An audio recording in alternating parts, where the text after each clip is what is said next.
Hey everybody, welcome back to BigRedEDC. Well, we're taking a look at the first Black Fox knife on the channel today. This is the Black Fox Metropolis. Now, for those of you that may not know, Black Fox is a line of fox knives out of Italy.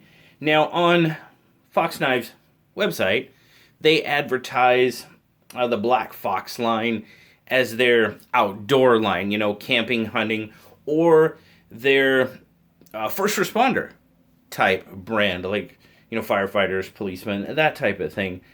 From everything I'm kind of seeing, well, that's a good description. It's pretty much Fox Knives' budget line of knives, which nothing wrong with that. It's just that's kind of what I am taking from it. So, as I said, this is the first knife from the Black Fox line on the channel. So we'll zoom out and take a look at it. Now, as I said, this is the Metropolis. Now, the Metropolis, you've got G10 on the handle scales there. Now, as you can see, there's quite a bit of milling going on. You've almost got this like sunburst type pattern going on it, which really does give you a decent amount of grip for sure. There you go. You can kind of see the milling and stuff that's going on. Now, we're definitely going to talk about the handle here again a little bit later, but just to give you an idea, G10 back spacer as well. You do have a lanyard hole, so right on. Looky there. You've got really one body screw and the pivot screw. That body screw it's recessed pretty well. Oh, look at there. Stainless steel pocket clip, fairly deep carry. Not recessed pocket screws, but pretty much, we'll call them high-speed, low-drag, maybe, pocket screws. Not too bad. Definitely a lot of room there on that pocket clip, so they're not really, you know, they're not going to cause much havoc in the pocket, so to speak. Excuse me. There's your pivot. Interesting pivot design. I like it. A little bit different. They take the opportunity to put a little flair, put a little flash in the knife, which I think that's always, I like that. I like it when they do that with the pivot. Just gives a knife a little bit of character. Now, as you can see there, it is a flipper. You do have some jimping on the flipper tab, which is done pretty darn well. It catches your finger pretty well, but it's not overly aggressive. It is fairly low profile. Not bad at all. Yeah, you got a pretty low profile, and let's see about our centering here. Not bad. That's pretty good. Definitely pretty darn good. Action. Now, the one thing I will say, it flips out pretty good. Drops pretty darn nice. Now, the detent's pretty light on this. I mean, and then of course, you can definitely get it to fail if you try. The other thing is you can definitely, you know, inertia drop the knife. So it's, I mean, you got a big old blade on it too. I mean, that's a decent sized blade. So, but people seem to like when I point that out. So it's definitely something you can do. I know people don't like it when a knife will do that. So, but it definitely will. Up to the blade. Now you've got a 440C titanium coated blade on it. There you go, Black Fox logo. You got some decent billboarding there, not too bad. There's your model number right there. Nice swedge across. You know, you got this kind of reverse Tanto type blade. I like the blade. I like the way the blade looks. You got a nice swedge there across the spine. Definitely, when open, well, let's check our access real quick. Not bad. I mean, you can get it okay. I've seen better, I've seen worse. I mean, there's no real, as you can see, you're pretty much a level cut, but the liner has a little bit of a cutout on it, so you can get access to it. It's not too bad. But then again, like I said, the action, it's definitely a dropper. It got me once right after I got it. So, but detent, yeah, could be better, could be worse. And then nested liners. What's our lockup? Lockup, I mean, we're on the light side. We're almost fully engaged on the liner. To me, it looks like the liner is still just a little bit disengaged. Shed some light on the subject. So there you go. You can kind of see a little bit of that liner is still not yet engaged. I mean, we're talking, well, maybe 20%. Maybe 20% on the engagement.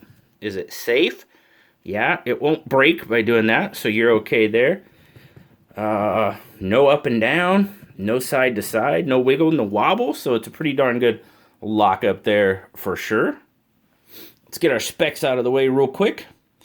So what are we looking at as far as size? You got 1, 2, 3, 4, 5, 6, 7, 8, pretty much 8 1/4. Fully open, you got about a 4 3/4 inch handle. That's going to give us a 3 1/2 inch blade. Now you will notice that your cutting edge is actually pushing about 3 3/4 with a 3 1/2 inch blade length because of how we measure it, how far that handle protrudes out there on the top. So not bad. Handle length, or excuse me, grip length, 1, 2, 3, not quite 4. We'll go 3 3/4, 3 7/8 maybe. That's how it looks in my 3 3/4 inch hand. So yeah, I mean, you're right there. You're right at that 3 3/4 inch mark. We'll get a weight on it real quick.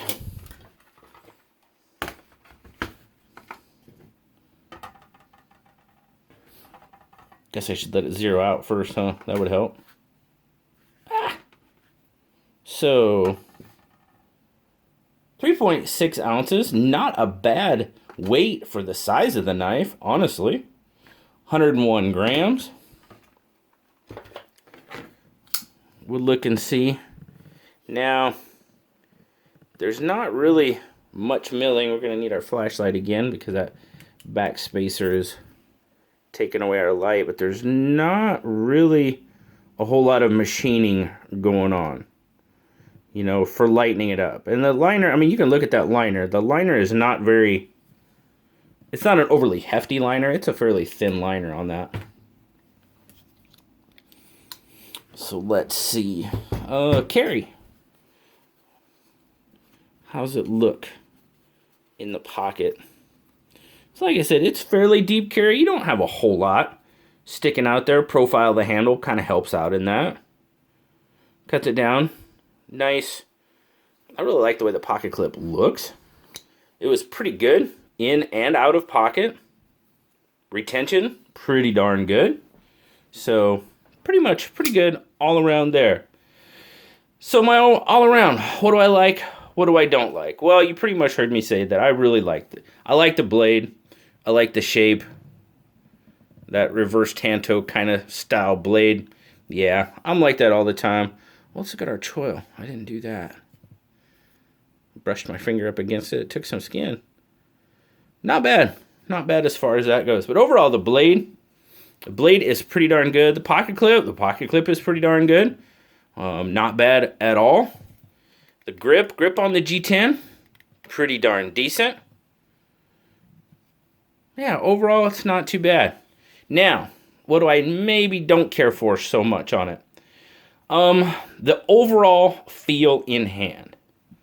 Are the ergonomics bad? I'm not going to call them bad, but I think they could be a whole lot better. The pocket clip's not an issue. Pocket clip's not an issue at all. My biggest thing is it's really squared off. You know, up here you got some chamfering going on. I mean, that's about the only spot you really have any chamfering going on. With the milling and everything, and I mean, if it is chamfered, it's not chamfered very much. But I mean, it's really not. It's pretty blocky. And that blocky feel in hand, yeah. And it's also blocky in here. So when you've got it in grip, I mean, you can you can just feel the blockiness. I mean, that's about the only way I can say it.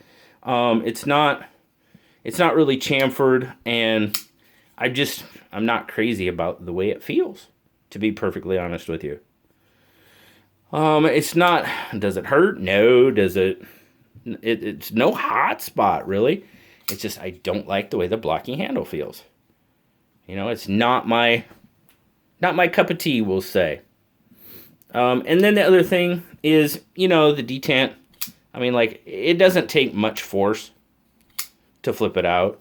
And you can fail it if you try hard enough. No, it won't, so that's all right. But, I mean, you give it a good solid flick and it's coming out. That blade, it's popping out. So that's a personal choice with being able to inertia flip it like that. So, could it be better? Yeah, it probably could be. Now, that low profile flipper tab is going to have a lot to do with that. If the detent was a little bit stronger, that low profile flipper tab might not, because you're not going to get as much leverage on it. So it might not be, you know, you might have to go with a different flipper tab, a little bit bigger one, a little bit longer one maybe, to get a little bit more leverage on it. Now, this guy sells for, you can pretty much find him between $70 and $75. You have the coated blade and then you have the non-coated blade. And, you know, there is going to be, you know, it's 440C. If it's done well, okay. That's going to be a personal decision. It's on a budget line. I've seen a lot of their other knives, which are more budget friendly, I guess you could say. But 440C, $70 to $75. I mean, you get a lot of knife. Don't get me wrong. But, you know, that's a decision you're going to have to make. Would I say there's probably better options out there in that price range? Yeah, probably. That's my opinion. A lot of VG10 knives, 14C28N knives in that price range. So, just my opinion. You got to make that up for yourself. But overall, it's not a bad knife. Just don't really care for the blockiness of the handle. That's pretty much my main. That would keep me from putting a Metropolis in my collection. It probably would. Is that blocky handle. It's just, yeah. It would. But there you go, guys. Now, I really wanted to check out a Black Fox, so I got this the last time through my affiliation with Smoky Mountain Knife Works. So, the Black Fox Metropolis will be given away at some point, sometime on the channel. So keep your eyes open for that. You might like it. It might turn out to be one of your favorite knives. Who knows? You know, that's the awesome thing about this hobby. There are so many choices out there. That's very cool. So thank you very much, guys, for checking out the Fox Knives Black Fox Metropolis with me today. As always, like, subscribe, leave me that comment. You know I love talking to you. Until next time, I'll talk to you later, guys. Bye-bye.